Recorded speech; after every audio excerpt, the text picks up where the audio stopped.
Olá pessoal, tudo bem? Estou aqui de novo para conversar com seu coração e não com o seu cabeção. Se você sente afinidade com a minha energia, então esse áudio é para você. Gente, estou aqui hoje no domingo às 17 horas, colocando esse áudio aqui no YouTube e nas outras plataformas que são exclusivas só para áudio. Sempre que possível colocarei áudios aqui no canal, mas os vídeos tradicionais nos quais eu apareço, que acontecem às terças-feiras, 11h30 da manhã, há mais de 10 anos, eles vão continuar normalmente. O áudio é um extra para quem prefere só me ouvir. E como vocês viram no título, hoje eu vou falar sobre crenças populares, sobre relacionamentos afetivos que tendem a serem muito aceitas, mas que na realidade estão equivocadas. E em geral, a gente vai percebendo isso com a maturidade, né? A primeira delas é que o amor verdadeiro não precisa de esforço. Eu já acreditei nessa crença no passado. Mas, na verdade, quando a gente vai analisar mais profundamente, né, todo relacionamento, para que ele dure, para que ele seja saudável, ele vai exigir um empenho, uma dedicação, um ajuste na comunicação. Porque, muito embora o amor não precise de esforço para existir, quando você ama, mas o relacionamento ele vai precisar de ajuste. Então, claro que com o passar do tempo, para você ter um vínculo saudável com outra pessoa, você vai ter que ajustar a sua comunicação, né? O seu jeito de expressar afeto, a pessoa vai ter que ajustar o jeito dela. Então, isso é algo que vai acontecendo ao longo do tempo, quando ambos também vão se transformando e amadurecendo. Outra crença recorrente é a seguinte: se a pessoa te ama, ela sabe do que você precisa sem você dizer. Isso não é necessariamente verdade, embora possa acontecer em alguns momentos específicos, né? É importante que vocês conversem, que vocês se expressem. Uma comunicação clara é muito importante para evitar frustrações, expectativas, porque a gente não pode supor que o outro seja vidente, né? Então, às vezes a gente está chateada com algo que a pessoa fez e a gente simplesmente não expressa. Espera que o outro perceba, ele tem que se tocar que ele fez tal coisa para mim.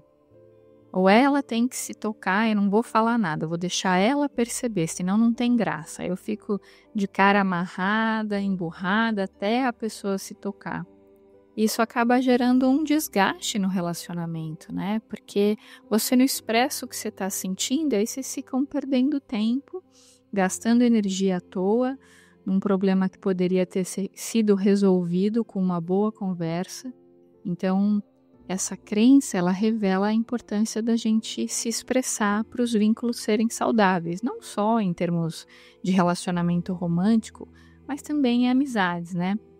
Quando você quer de fato manter aquele vínculo. Claro, quando você percebe uma desafinidade muito grande, quando o outro fere um valor estrutural e você não quer continuar mais com a pessoa, sendo amiga da pessoa, aí tudo bem, você se distancia, não precisa conversar. Mas se você tem apreço pela pessoa, se você sente afinidade nos valores estruturais e você quer manter o vínculo, você não pode esperar que a pessoa tenha o bom senso de perceber algo que ela fez. É importante estabelecer ali um contato, né? E falar, olha, vamos conversar sobre esse assunto, eu quero expressar o que eu estou sentindo. E ao expressar o que você está sentindo, que é interessante fazer, que é algo que a gente aprende muito naquele livro Comunicação Não Violenta, do Marshall Rosenberg, é interessante você expressar o que você está sentindo, mas sem culpar o outro. Você pode falar, olha, eu me sinto assim, me sinto assado quando você faz tal coisa. Mas você não acusa a outra pessoa, porque quando a gente chega acusando a outra pessoa, a tendência é que o outro se feche para ouvir aquilo que a gente está trazendo. Então é interessante pontuar as coisas que você não gostou, mas de uma maneira leve, generosa, colocando seus limites, mas sem responsabilizar o outro, e sim expressando aquilo que você está sentindo. Então, por exemplo, ao invés de você chegar para o seu parceiro e falar coisas como: você nunca presta atenção no que eu falo. Perceba que se você já chega com um tom de voz de briga acusando o outro, já vai ter um tom de julgamento na sua fala. Uma forma de você expressar a mesma coisa de uma maneira não violenta, não reativa, é assim. Na última conversa, eu percebi que você olhou para o celular várias vezes enquanto eu falava.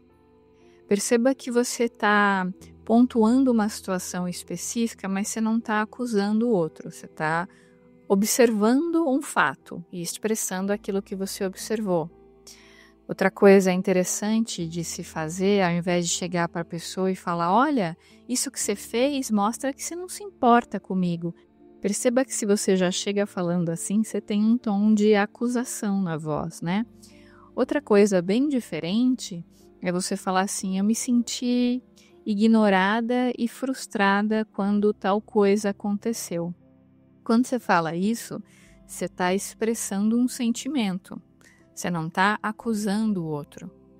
Quando você fala, por exemplo, você é egoísta, você só pensa em você. Perceba que você está indo para o ataque, né? É interessante falar, se você quiser praticar uma comunicação não violenta, não reativa, sem atacar o outro, para poder gerar ali uma conversa saudável, onde você é ouvido e consegue resolver o problema, é interessante você falar assim, para mim é importante eu sentir que eu tenho a sua atenção quando eu estou compartilhando algo com você. Vocês percebem a diferença, gente? Uma coisa é a gente chegar acusando, atacando.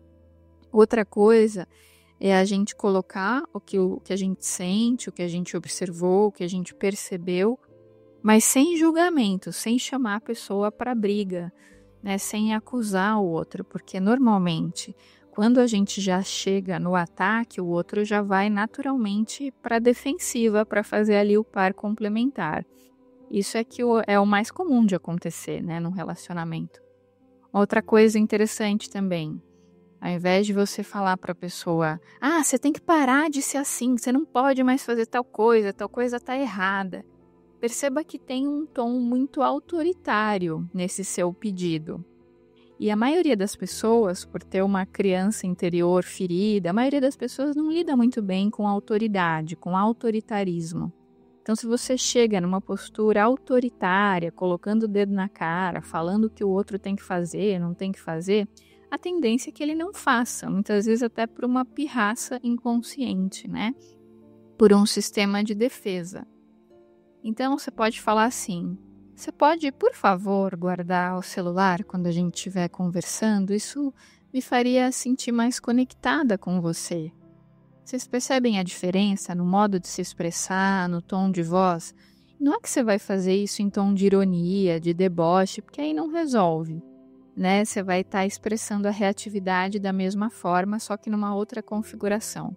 É interessante você se trabalhar internamente para conseguir expressar essas frases sem raiva, numa boa, se colocando, estabelecendo limites, expressando aquilo que você não gostou e criando um ambiente favorável para que o casal consiga conversar numa boa, sem ataques, sem acusações, mas com expressões genuínas e espontâneas de sentimento, só que moldadas por um jeito de falar que é mais receptivo, que é mais acolhedor, né? Que não vai direto para o julgamento, para o ataque e que propicia também uma possibilidade do outro se expressar.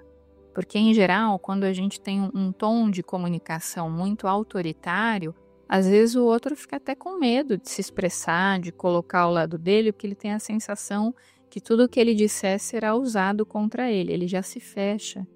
E já nem se expressa, nem coloca aquilo que ele está sentindo, entende? Aí você acaba muitas vezes atrapalhando o relacionamento acaba minguando, porque não houve esse espaço para ter uma conversa generosa, genuína, para que um vínculo afetivo de fato se consolidasse de uma forma saudável. Outra crença muito equivocada que eu vejo as pessoas falando por aí na grande mídia, às vezes em séries ou novelas, né? E às vezes até na vida real a gente vê pessoas que têm essa crença. Brigar muito é sinal de amor. Tem pessoas que entendem que o conflito é sinal de que você ama o outro, porque afinal de contas, se você está brigando, é porque você quer continuar com a pessoa, é porque você se importa com ela, então por isso brigar é saudável. Essa percepção, a meu ver, está bastante equivocada, porque de fato pode até revelar um interesse pelo outro, mas revela de um jeito meio torto, né? E revela também uma imaturidade emocional de ambas as partes, porque mostra que ambos não têm inteligência emocional, pelo menos até esse momento, para resolver o problema de forma mais perceptiva, mais generosa. Precisa ser sempre em tom de acusação mútua, né? Então é perfeitamente possível, gente, você ter um relacionamento com alguém de longa data, por muitos anos, sem precisar brigar para resolver as coisas. Primeiro porque a discussão é algo extremamente desgastante para ambos os lados, né? Quando vira aquele tom de acusação, isso vai ferindo o relacionamento gradativamente. Do ponto de vista energético e espiritual, utilizar palavras de baixo calão também atrai uma energia ruim. Para quem é espiritualista como eu, atrai também obsessores que vibram naquela frequência. Então, existem outras formas da gente resolver conflitos relacionais, problemas de relacionamento, sem precisar brigar. Por isso, ficar brigando, ficar discutindo, ficar incitando o conflito, não é necessariamente sinal de que o outro é importante para você. É sinal de que você não tem ainda inteligência emocional para resolver as coisas de uma forma mais madura, mais sábia, mais amorosa, mais perceptiva, mais generosa. E é por isso que a gente tem que se trabalhar, né? A gente tem que buscar o autoconhecimento, porque a maioria de nós, às vezes, a gente vai para os relacionamentos com uma postura interna muito mimada e muito cheia de reivindicações. Então, a gente não sabe lidar com frustração, a gente quer que o outro nos salve das nossas próprias limitações. Então, a gente vai para os relacionamentos, em geral, muito cheio de expectativa, numa postura muito infantil, achando que o outro tem que nos preencher, né? E aí que começam os problemas, porque a mínima atitude do outro que nos frustra, a gente já faz pirraça feito uma criança mimada de 5 anos, porque a gente não sabe lidar com frustração. Afinal de contas, a gente elegeu aquela pessoa para nos livrar das nossas frustrações. Então, por isso que é importante a gente, primeiro de tudo, antes de entrar num relacionamento, a gente fazer terapia, meditar, se autoconhecer, integrar as nossas sombras, não para que a gente seja perfeito, mas para que a gente consiga ter um pouco mais de maturidade para ir para os relacionamentos, não com uma cabeça de que, nossa, o outro tem que me preencher, o outro tem que me salvar, eu tenho uma vida horrível, então o outro vai me dar amor e vai me fazer feliz. Não, é uma postura de como nós dois, podemos nos fazer feliz. Como nós podemos ser bons um para o outro. Como nós podemos nos ajudar mutuamente. É uma postura de dupla, não é mais uma postura de responsabilizar o outro pela sua felicidade. Porque quando você vai para um relacionamento com uma postura infantil, imatura e mimada de achar que o outro tem que te salvar, que o outro tem que te preencher, qualquer mínima coisa que o outro fizer que venha a te frustrar, você já não vai ter recursos internos para lidar com a frustração. Muitas vezes você já vai fechar a cara, vai querer romper o vínculo, né? Não vai ter estrutura interna para lidar com a frustração, para resolver aquilo de maneira saudável, sem acusar ou sem atacar o outro. E você vai ter essa postura porque você já não trabalhou essas questões em si mesmo. Então você vai projetar todas as suas necessidades no outro, esperando que ele te complete, que ele te salve. E esse também é um outro grande mito, né? Da gente achar que para um relacionamento ser saudável, o outro tem que te completar. E na verdade, ninguém completa ninguém, né? O ideal é que cada pessoa esteja muito bem consigo mesma e vá para o relacionamento para somar, para trocar e não para sugar do outro. Infelizmente, hoje em dia, o que a gente mais vê são pessoas que estão extremamente infelizes consigo mesmas, com baixa autoestima, às vezes com transtorno de ansiedade. A pessoa está péssima. e ela busca um relacionamento porque ela não consegue ficar bem com ela mesma. Então ela quer usar outra pessoa para se anestesiar e não ter que lidar com ela, não ter que olhar para dentro. E aí ela acaba subjugando o outro, né, de acordo com as próprias vontades, com os próprios interesses, e mesmo que sem perceber, acaba usando a outra pessoa como um brinquedinho que existe para saciar os desejos do ego dela. Então o outro existe para servi-la. Ela não vê o outro como alguém que ela deve trocar para que a relação tenha reciprocidade, para que a relação seja saudável. Ela vê o outro como alguém que ela quer sugar, porque ela não buscou o autoconhecimento, não buscou o pertencimento interno. Ela se sente infeliz, se sente sozinha, com baixa autoestima, e ela quer que surja ali um super-herói ou uma super-mulher que vai salvá-la dela mesma, para ela não ter que lidar com ela, para ela não ter que lidar com a própria solitude, para ela não ficar bem com ela, porque ela não aguenta a própria companhia. Então ela quer que outra pessoa a salve, né? E aí é um problema, porque o outro acaba virando, entre aspas, o pai ou a mãe dela, ou o terapeuta. Não vira uma relação de casal, onde existe uma reciprocidade, onde é uma relação ganha-ganha, onde um aprende com o outro. Vira uma relação sanguessuga, né? Que você usa o outro para ser ali um soldadinho que vai fazer as suas vontades, que vai trabalhar em prol dos desejos ilusórios do seu ego. Isso revela uma infantilidade emocional, uma falta de inteligência emocional e uma dificuldade também da pessoa se conectar e desenvolver a própria autoestima, o amor próprio. Por isso que eu sempre recomendo para vocês um livro belíssimo do Osho, não poderia deixar de citar Osho aqui, né, como de costume. É um livro que se chama A Essência do Amor, Como Amar com Consciência e Se Relacionar Sem Medo. Tem um trecho bem bacana, o livro todo é muito bom, mas tem um trecho em especial no qual ele fala o seguinte. Vou ler aqui para vocês, depois vou tecer meus comentários. Ele fala assim: quando a empolgação acaba, a pessoa começa a pensar: para que serve este amor?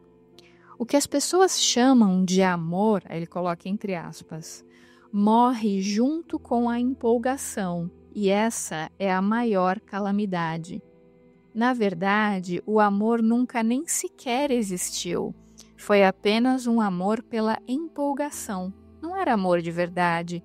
Era só um esforço para se distanciar de si mesmo. Era uma busca por sensações. Para mim, o verdadeiro amor começa quando a lua de mel acaba. Mas nessa hora, sua mente começa a achar que está tudo acabado. Procure outra mulher, procure outro homem. Continuar para quê? Acabou o divertimento. Aí olha o que ele fala aqui, gente, que interessante. Se você continuar amando agora, o amor será mais profundo, se tornará intimidade. Ele passará a ter certa graça, passará a ter uma sutileza. Não será superficial, não será divertido, será meditação, será devoção. Ajudará você a se conhecer. O outro será o seu espelho e por meio dele você poderá se conhecer. Agora é a hora certa de o amor crescer, porque toda a energia que foi canalizada para a empolgação não será desperdiçada. Será usada para fertilizar as próprias raízes do amor, e essa árvore desenvolverá uma grande folhagem. Se você conseguir continuar fazendo essa intimidade crescer, o que não é mais empolgação, a alegria surgirá. Primeiro a empolgação, depois o amor, depois a alegria. A alegria é o resultado final, a gratificação, a empolgação é só o começo, o fator desencadeante, não é o fim. E aqueles que não vão além da empolgação nunca conhecerão o amor, nunca conhecerão o mistério do amor, nunca conhecerão a alegria do amor. Eles conhecerão as sensações, a excitação, a paixão febril, mas nunca conhecerão a graça que é o amor. Nunca saberão como é belo estar com uma pessoa sem nenhuma excitação, só com o silêncio, sem palavras, sem esforço algum para fazer alguma coisa. Só ficar na companhia do outro, dividindo o mesmo espaço, o mesmo existir, compartilhando, sem pensar no que fazer ou dizer, aonde ir e como se divertir. Todas essas coisas já eram. A tempestade passou e só ficou o silêncio. Olha que bonito isso, gente, que coisa incrível. Muitas vezes a gente confunde paixão com amor, né? Mas a paixão, aquela fase da paixão, que a neurociência diz que dura aí de 6 meses até 2 anos, é um patrocínio biológico que a gente recebe, né, para procriar. Então, a biologia faz isso porque ela quer que a espécie se perpetue. Aí por isso que a gente recebe um monte de hormônios quando a gente está apaixonado, para que haja aquele grude hormonal entre o casal. Então isso é algo meramente biológico, tem a ver com as sensações do corpo, mas isso passa. E o grande erro que muitas pessoas cometem é que assim, quando a paixão acaba, a pessoa pensa que não tem mais nada, perdeu a graça, não sinto mais aquele frio na barriga, a relação ficou um tédio, então eu vou embora, vou romper o vínculo, né? E é aí que mora o problema. Porque às vezes a pessoa fica pulando de galho em galho, ela fica indo atrás dessa empolgação efêmera e ela não se aprofunda em nenhum vínculo, porque ela só fica atrás da tempestade, né, daquela paixão febril. Ela não vive aquele momento de silêncio, de meditação, de serenidade, de paz, que é o que acontece quando um vínculo afetivo de fato é construído. E aí quando a paixão acaba, a pessoa conhece o amor, porque a percepção dela não está mais nublada por desejos transitórios do ego, por desejos biológicos e hormonais. Agora ela pode ver de fato e sentir quem é o outro. E aí o vínculo pode se aprofundar, porque essa lua de mel da paixão febril inicial, que foi importante, mas acabou, agora permite que a pessoa enxergue o outro, permite que a pessoa se conheça naquele vínculo. Então ela sai da superfície e ela tem a possibilidade de viver um vínculo inteiro, profundo, quando a paixão acaba. Só que o que acontece numa sociedade como a nossa, que infelizmente ainda é bastante infantil e superficial e, acima de tudo, imatura. A maioria das pessoas fica buscando sensações, busca a paixão febril. Então, sai com um, fica um tempinho, aí fica entediado, aí sai com outro, aí não tá bom, ai que perdeu a graça, ai que chato, enjoei, aí sai com outro. Que a pessoa tá interessada em ter sensações, ela quer a paixão febril, ela quer sentir grandes emoções, ela quer se anestesiar, ou seja, ela usa o outro para fugir de si mesma, não é para se conhecer. Ela usa o outro para se anestesiar, para se enganar, para não olhar para dentro, para não desenvolver a própria solitude. Ela quer empolgação, ela quer excitação, ela quer saciar desejos transitórios do ego. Então sai com um aqui, sai com outro ali, não se aprofunda com ninguém, não cria raízes, não cria laços, não cria vínculo. Porque no fundo essa pessoa tem muito medo de se olhar. E ela sabe que para ter um vínculo profundo com outra pessoa, um vínculo verdadeiro que não seja uma mera anestesia, isso exige que o ego dela morra. Ou seja, ela vai ter que deixar o lado controlador, a busca por poder, por vaidade, ela vai ter que deixar isso de lado. A luxúria fica de lado, para que o verdadeiro amor floresça. E tem muitas pessoas que têm um sistema de defesa tão rígido. São pessoas que têm tanto medo de se conhecerem, de perderem o controle, perderem o poder, que elas fazem de tudo para não viverem uma intimidade genuína com outra pessoa. Porque, como falava o Osho, relacionamentos são espelhos, eles revelam a sua verdadeira face a você mesmo. E muitas pessoas não querem se conhecer, e elas sabem que se elas se permitirem uma intimidade genuína com outra pessoa, elas vão ter que se conhecer, elas vão ter que encarar as próprias dores, os medos, vão ter que encarar o desapego, vão ter que integrar as sombras. E isso dói, gente. Quando a gente vive um amor profundo, a gente tem que se conhecer, isso é inevitável, né? E é claro que isso dói, dá medo de perder, dá medo de ser traído, de ser enganado, do outro ir embora amanhã. Agora, quando você coleciona vínculos superficiais, descartáveis, onde você foca apenas em sensações corporais prazerosas transitórias, você evita lidar com a dor. E com isso você fica só colecionando coisas superficiais, você não se conhece, mas cedo ou mais tarde a conta chega, porque em algum momento isso vai perder a graça.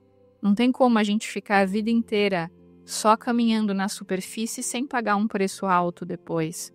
Né? Um preço alto com sensação de não se conhecer, de solidão, da vida não ter sentido, porque a gente não se aprofundou na gente mesmo. Então, é claro que é um risco viver um grande amor e permitir manter um vínculo quando a paixão febril acaba. É um risco, que o outro pode te enganar, te trair, te abandonar, e isso dá medo. E o ego quer poder, o ego quer controle, o ego não quer morrer.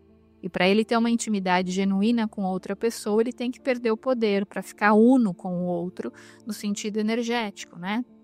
E o ego não quer perder esse poder. Então ele vai dar um jeito de ficar a vida inteira resistindo a essa entrega. Por isso que a gente vê aos montes, tem muitos casos na mídia, a gente vê, né, em séries, a gente vê em novelas, a gente vê esse estereótipo que é bem interessante para quem gosta de estudar comportamento humano, de estudar psicologia. É muito interessante a gente ver como esse padrão é recorrente numa sociedade como a nossa, que descarta vínculos com tanta facilidade, né? Tanto que a gente vê o tal do ghosting acontecendo aí à torta e direita, da pessoa sair com alguém hoje e sumir amanhã. Por que essas pessoas fazem isso? Porque elas não querem vínculo. Agora, por que elas não querem vínculo? Os motivos podem ser inúmeros. Mas normalmente, boa parte dessas pessoas que não quer vínculo afetivo profundo é porque não quer se conhecer. A pessoa só quer a diversão efêmera.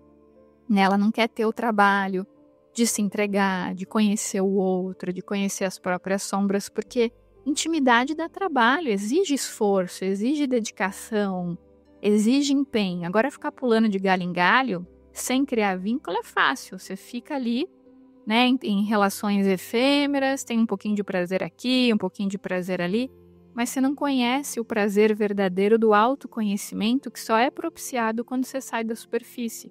Porque você fica colecionando fast food, você fica colecionando vínculos oba-oba, né? Onde não tem laço, onde não tem profundidade. E assim, muitas pessoas que têm medo de se aprofundar, elas ficam pulando de galho em galho. E aí começa a se relacionar com um, fica ali 1, 2 meses, cansei. Agora começou a ficar chato.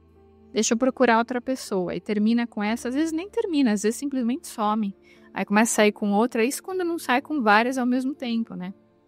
E a gente, infelizmente, a gente vive numa sociedade que entende que essa liberdade, na verdade, é o que liberta o ego. Só que a gente não percebe que essa pseudo-liberdade de poder sair com todo mundo é simplesmente uma prisão a um esquema que nos anestesia e que nos faz fugir da gente mesmo, porque a gente fica sempre na superfície e nunca se aprofunda com ninguém. Então isso, na verdade, é um aprisionamento aos desejos do ego, porque nos deixa cada vez mais identificado com a matéria e faz com que a gente não transcenda. Como é que a gente pode, de fato, se conhecer quando a gente não se permite viver nada com profundidade? Quando a gente só fica colecionando situações superficiais e transitórias para fugir da gente mesmo? Então a gente ouve uma música de baixo nível, com uma baixa frequência, para não ter que olhar para dentro, para ficar na superfície, para se anestesiar. A gente vive relacionamentos que nos fazem fugir da gente mesmo, se auto-enganar. A gente realiza atividades no cotidiano que não trazem nenhuma profundidade. Por que a gente faz isso? A gente faz isso pelo medo da entrega, pelo medo de deixar o ego morrer, porque a gente quer ter poder, quer ter controle, a gente não quer lidar com o lado sombra de viver algo mais profundo que exige essa perda de poder do ego, né?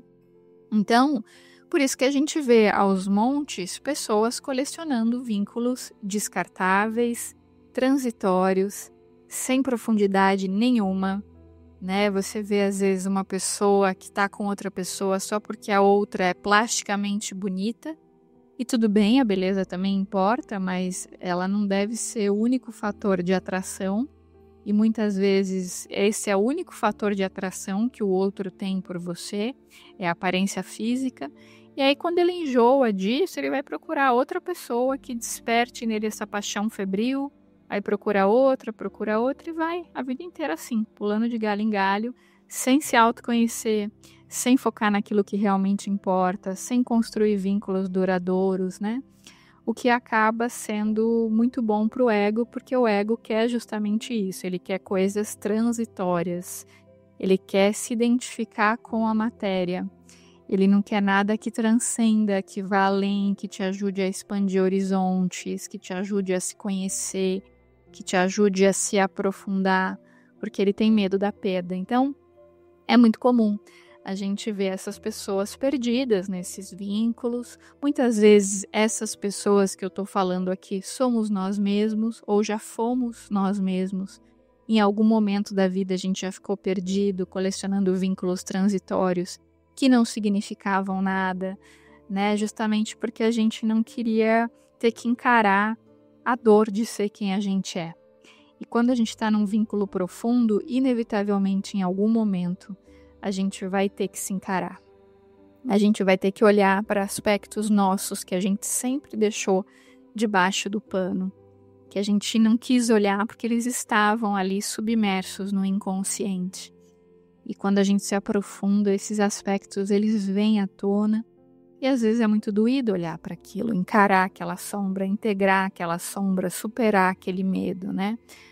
E a gente não quer lidar. Então, às vezes a gente só quer ficar num extremo da vida, numa polaridade, que é a polaridade do prazer, e a gente não quer ter que lidar com a dor, sendo que a gente vive num mundo de dualidade, onde prazer e dor fazem parte da vida, da nossa evolução, do nosso crescimento. Alegria e tristeza fazem parte da vida. Não adianta a gente querer ficar só na polaridade da alegria e negar a tristeza, porque aí a gente polariza para a famosa positividade tóxica. Quando a gente nega a tristeza, e a verdadeira alegria, ela não vem da negação ou da repressão de algo, ela vem do autoconhecimento, né? E para a gente se autoconhecer, a gente tem que se permitir um aprofundamento, senão tudo na nossa vida vai ser muito raso, muito sem sentido, sem significado, e aí depois de um tempo vai cansar ficar colecionando paixão febril. Em algum momento da vida a conta chega e a gente sente falta de viver algo que vá além disso, que saia da superfície, porque é muito chato, fica tedioso você ficar colecionando vínculos transitórios que não significam nada. Tem um momento que a gente sente falta de viver algo mais verdadeiro, né? Algo que crie raízes. Em geral, quando a gente sente falta disso, é um sinal de que a gente está amadurecendo. Então, gente, esse áudio foi só um alerta para quem sente afinidade, né, com a minha energia e com essa proposta de áudio, para a gente lembrar sobre essas crenças populares que são muito aceitas e estão ligadas a relacionamentos afetivos. E muitas vezes são crenças que nos distanciam de nós mesmos, porque fazem a gente acreditar em algumas ilusões que nada tem a ver com a nossa verdadeira essência. Espero que esse áudio tenha sido útil para você de alguma forma. Se você gostou, deixa seu like aqui para mim, compartilha com seus amigos e, claro, se inscreva no canal se ainda não tiver inscrito. Desejo um domingo abençoado para todos que estiverem me ouvindo no domingo, ou se você estiver me ouvindo qualquer outro dia da semana, que o seu dia ou a sua noite sejam abençoados, com muito amor, com muita leveza, com muita alegria. Estou muito feliz que no Spotify agora também tem a possibilidade de vocês fazerem comentários. Esses tempos atrás eu descobri esses comentários no Spotify, tinha um monte para eu aprovar e eu nem sabia que eles estavam lá. Aí eu comecei a ler um atrás do outro e é cada comentário lindo, cada comentário generoso, amoroso. Eu fico muito feliz, muito honrada de fazer parte dessa comunidade, de aprender com vocês, porque vocês falam que aprendem comigo, mas eu também aprendo muito com vocês. Eu quero agradecer a cada um de vocês que vem aqui, deixa seu like, ajuda na divulgação do vídeo, deixa seu comentário, ajuda no engajamento, porque é graças a vocês que eu tenho a oportunidade de realizar a minha missão espiritual. Que se não fosse por vocês, eu não teria como realizar essa missão. Então, sou muito, muito, muito grata a todos vocês pelo carinho, pela generosidade, pela participação e pelo engajamento. Então é isso, gente. Um grande beijo a todos e até os próximos vídeos e os próximos áudios. Tchau, tchau!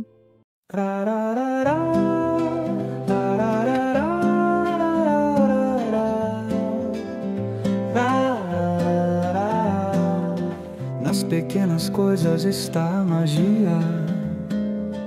Um sorriso tímido traz alegria. Que o amor seja nossa companhia. A gratidão em cada novo dia. Um café quente ao amanhecer. Um abraço forte pra aquecer. Meditar, deixar a mente florescer. Nas coisas simples está o prazer. Valorize o instante, a brisa no ar. O pôr do sol te faz suspirar. A vida é bela, basta acreditar. No coração o mundo a explorar.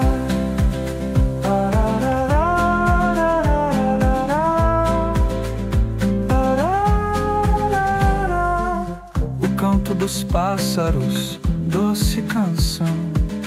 Em cada flor, beleza e razão. Com os pés no chão, muita gratidão. A vida é feita de simples emoção. Deixa o amor guiar cada passo. Encontre paz num abraço. No horizonte, o belo espaço. Vivendo agora, sem cansaço.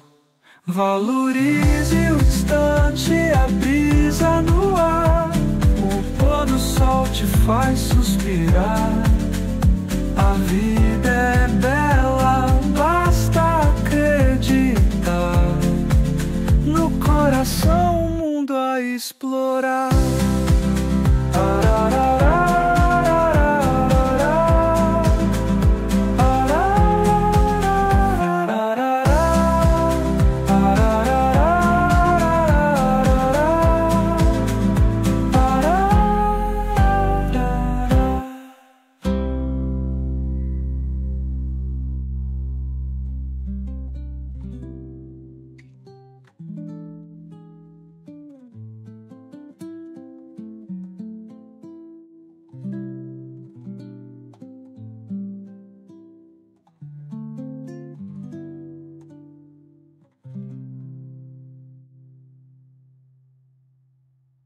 Deixe o amor guiar cada passo. Encontre paz no abraço. No horizonte, o belo espaço. Vivendo agora, sem cansaço. Valorize o instante, a brisa no ar. O pôr do sol te faz suspirar. A vida é bela, basta acreditar.